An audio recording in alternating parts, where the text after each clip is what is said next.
নামাজ এদিকে চলে আসুন। ওটা আপনি ছেড়ে দেন। নামাজ নামাজ নারে তাকবীর, নারে তাকবীর, নারে তাকবীর। জয় হিন্দ, জয় হিন্দ, জয় হিন্দ। বন্দে মাতরম, বন্দে মাतरम, বন্দে मातरम। आजादी अमृत सो इस तरह मनाएंगे, हर घर में तिरंगा सब मिलकर लहराएंगे।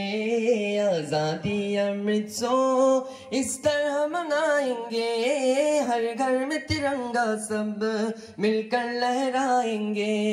पुरखों की जो कुर्बानी क्या याद दिलाएगी, बच्चों की कहानियों पढ़ पढ़ के सुनाएंगे।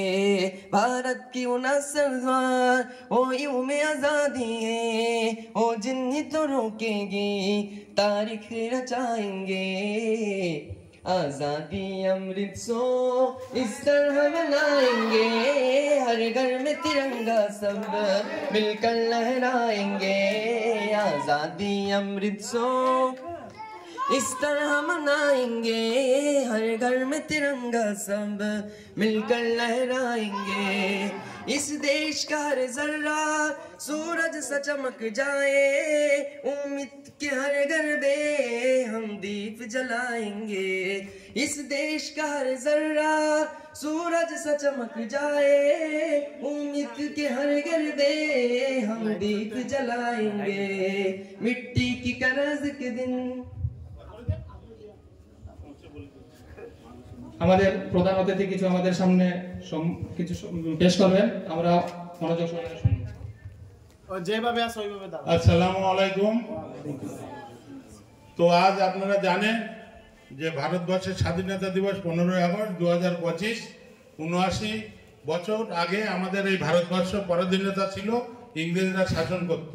তখন ইংরেজরা যা বলতো বাঙালিদের বা ভারতবাসীদের শুনতে হতো। তো সেই দেশকে স্বাধীন করতে আমাদের ভারতের বিভিন্ন সম্প্রদায়, ধর্ম বর্ণ নির্বিশেষে, হিন্দু মুসলিম শিখ খ্রিস্টান সবাই বীর যোদ্ধা, যারা দেশের মনীষী, যারা বুদ্ধিজীবী, তারা লড়াই করেছিল। তার মধ্যে মাদ্রাসা মুসলিম সমাজের ভূমিকা অন্যতম। বর্তমান ভারতবর্ষের যে একটা সাম্প্রদায়িক বিভাজনের রাজনীতি চলছে, আমরা সেই রাজনীতিতে যাব না। ভারতবর্ষের প্রতি মুসলিমদের যে যান, ভারতবর্ষের মুসলিমদের জন্য যে লড়াই দিয়েছে, ভারতবর্ষের জন্য মুসলিমের লড়াই দিয়েছে, তার অবদান সমস্ত পৃথিবীতে জানা, ইতিহাসে উজ্জ্বল করছে। তো আমাদের উচিত ভারতবর্ষের সংবিধানকে মর্যাদা দিয়ে, ভারতের নীতি আইন ব্যবস্থাকে আমরা মর্যাদা দিয়ে চলব। কোনো সাম্প্রদায়িক ইস্যুতে বিরোধীরা, হিন্দুরা বিভিন্ন, আপনারা দেখছেন যে বিভিন্ন রাজনৈতিক দল মুসলিমদের অপবাদ, মুসলিমদের নামে কলঙ্ক দেওয়ার চেষ্টা করতে, আমরা সেগুলো ঊর্ধ্বে থেকে আমরা দেশের কাজ করব। ভারত আমাদের মাতা, ভারতবর্ষের জন্য, দেশের জন্য আমরা যখন যেখানে লড়াই হবে, ভারতকে স্বাধীন রাখার জন্য আমরা সেখানে জান কুরবানি দেব।